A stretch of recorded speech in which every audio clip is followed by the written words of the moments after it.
Com o fim do suporte do Windows 10, as exigências no mínimo questionáveis para se ter o Windows 11 e os preços totalmente questionáveis dos hardwares da Apple, muita gente começou a dar uma olhada no Linux, mas o problema é que, quando a pessoa vai pesquisar, ela se depara com um mundo de opções. Parece que existem 1000 Linux diferentes e nenhum norte de qual escolher. O fulaninho só queria instalar Linux, mas acabou desistindo antes mesmo de começar. Mas relaxa, seus problemas em conhecer as distros Linux acabaram. Nesse vídeo, eu vou te explicar as principais distros do Linux do jeito mais simples possível, sem termos técnicos desnecessários e sem complicar. Em vez de listar várias distros que podem te confundir ainda mais, eu vou te mostrar as 10 grandes famílias do Linux e as suas distros mais conhecidas. Quando você entende esses grandes grupos, você para de ser enganado por nome, porque a verdade é que boa parte das distros são variações de uma base principal. E esse vídeo ainda vai funcionar como uma espécie de um iceberg, pois vamos começar com as famílias mais conhecidas e conforme o vídeo for passando, as distros vão ficando menos conhecidas. Eu sou a Dev Jess e quem está comigo nos bastidores é o Dev Adrien. Seja muito bem-vindo ao DevDu.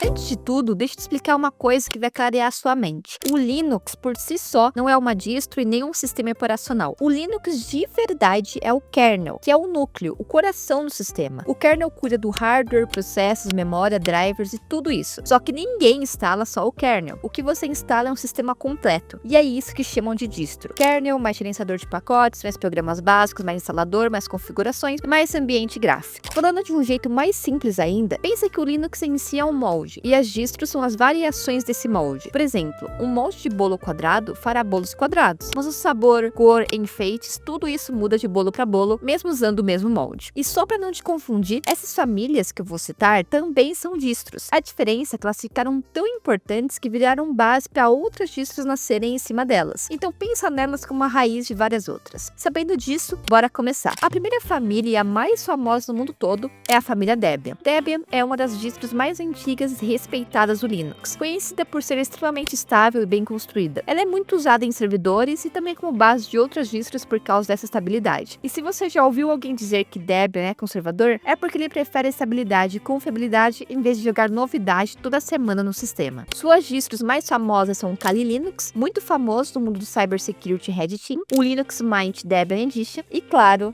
o Ubuntu. Tá aí uma variação do Debian que ficou tão boa, mas tão boa, que deixou de ser só mais uma distro para se tornar uma família. O Ubuntu ficou famoso, ganhou o coração da galera, porque ele pegou a base do Debian e transformou isso numa experiência mais simples, mais amigável, mais fácil de instalar e de usar. Por isso ele virou a porta de entrada do Linux para muita gente, inclusive para mim. E por ser tão popular, quase tudo que você pesquisa na internet tem tutorial para Ubuntu, ou para uma distro baseada nele. Hoje a árvore está gigante. Debian é o avô, Ubuntu é o pai, e as outras distros são os netos. Alguns exemplos de distros dessa grande família são o Pop! OS, o Linux Mint, sim, também tem um Linux Mint baseado em Ubuntu, e o Zorin OS, distro que tem ganho muito destaque ultimamente. Agora vamos para uma outra família gigante e muito importante, a família Red Hat. Aqui a distro principal é o RHEL, que é o Red Hat Enterprise Linux. Esse aqui é o Linux com foco pesado em ambiente corporativo, estabilidade, suporte, certificações e tudo pensado para empresas. Você dificilmente vai usar o RHEL em casa como iniciante, mas ele domina muita coisa no mercado profissional. Um ponto de confusão comum aqui também é sobre o Fedora. Ele é basicamente a base que alimenta o ecossistema da Red Hat. Se o RHEL é o Linux corporativo, o Fedora é onde as tecnologias mais novas chegam primeiro. Muita coisa testada e amadurecida no Fedora e depois parte disso vai para o RHEL no futuro mais estável. Por isso, o Fedora é tão querido por devs e gente de TI. Ele é moderno, bem organizado e muito limpo. Mas não se engane, o Fedora não é uma família, mas sim um membro da família Red Hat. Alguns exemplos dessa família são o próprio Fedora, o antigo CentOS e o ClearOS. Também temos alguns exemplos de distros baseados no RHEL, porém que removeram a marca Red Hat, como é o caso da Oracle Linux, mantido pela Oracle. E enquanto o Red Hat é totalmente corporativo e já vem com uma base pronta, sólida e pensada para a empresa, existe uma família no Linux com um pensamento bem diferente, pensada para um público bem específico e que todo mundo já ouviu falar, mesmo que nunca tenha usado. Essa família praticamente não te entrega uma base pronta, porque quem decide como o sistema vai ser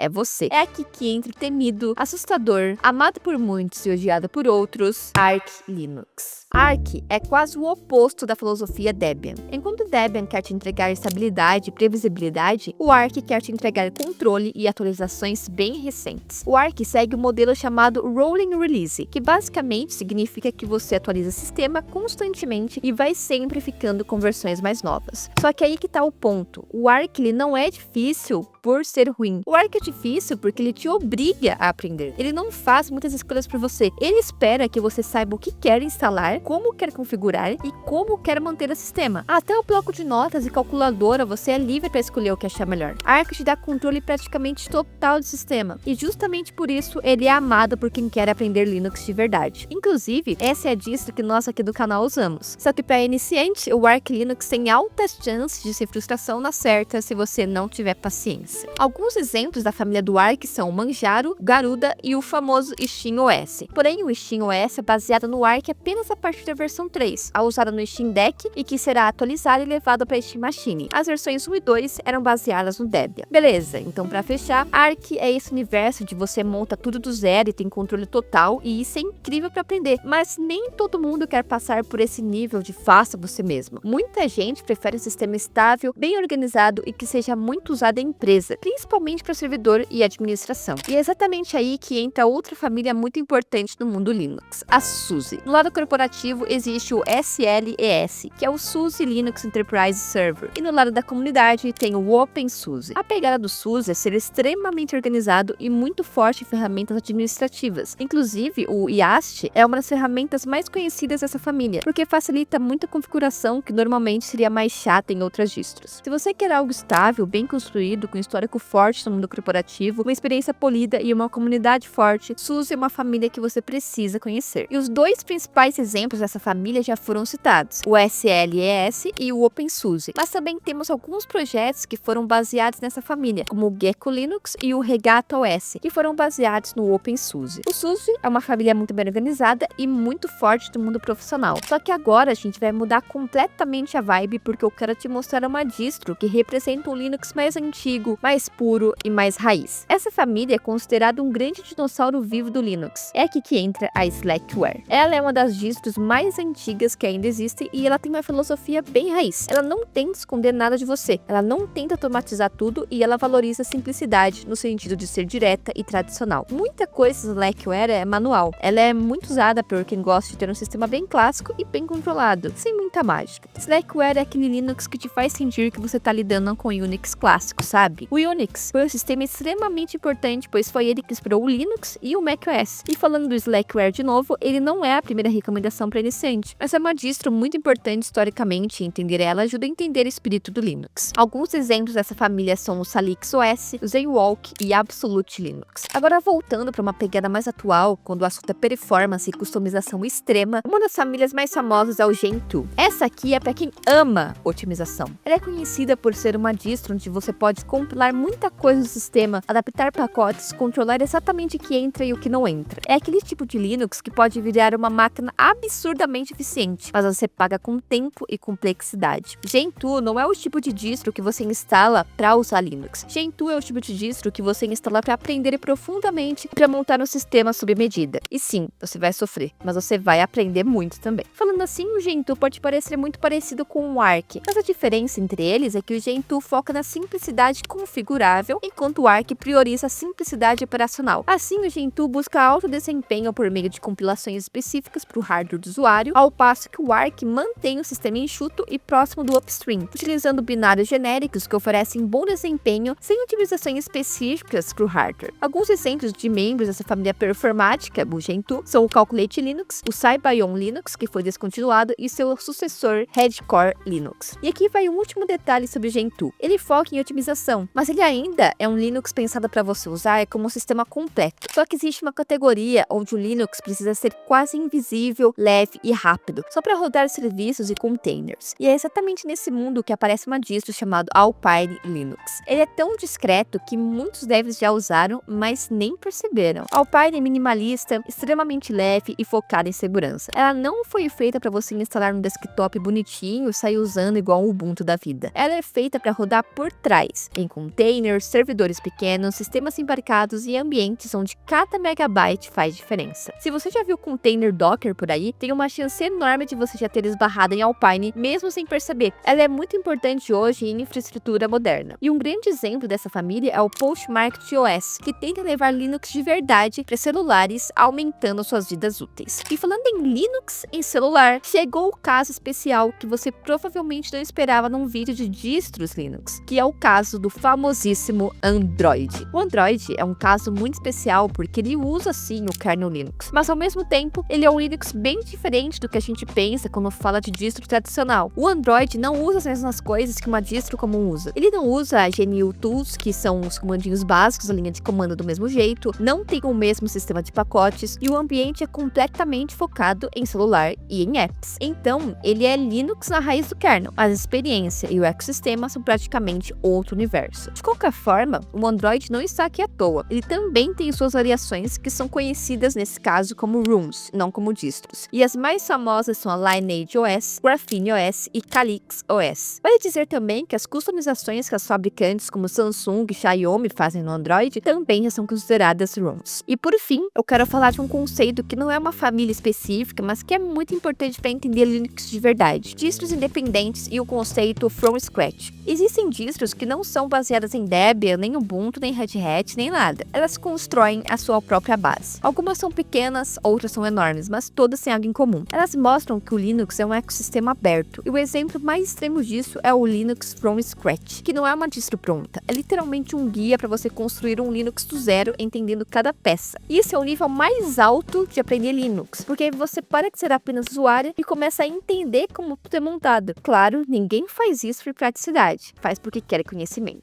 E para você não esquecer tudo isso que eu falei amanhã e voltar a se confundir, vai aqui um resumo que define bem cada família. O Debian é a família focada em estabilidade e confiabilidade, muito usada em servidores e como base sólida para várias outras distros. O Ubuntu é a família focada em praticidade e acessibilidade, feita para facilitar a vida do usuário e popularizar o Linux no desktop, mesmo tendo nascido a partir do Debian. O Red Hat, o RHEL, é a família corporativa e enterprise, feita para empresas que precisam de suporte e estabilidade, com o Fedora como a base mais moderna do ecossistema. A Arch Linux é a família para quem quer controle e atualizações constantes, com um sistema enxuto e feito do seu jeito. SUSE é uma família muito forte do mundo corporativo, conhecida por organização e ferramentas administrativas poderosas. Slackware é a família clássica e tradicional, para quem quer um Linux raiz, transparente e bem manual. Gentoo é a família para quem quer desempenho e personalização extrema, montando e otimizando o sistema no detalhe. Alpine é a família minimalista, leve e segura, muito usada em containers, servidores e infraestrutura moderna. Android é o caso especial. Ele usa kernel Linux, mas é um sistema próprio voltado para mobile e apps, funcionando como um ramo paralelo do Linux tradicional. E From Scratch é a linha para quem quer entender Linux de vez, profundamente, construindo o sistema quase do zero e aprendendo como tudo funciona. Bom,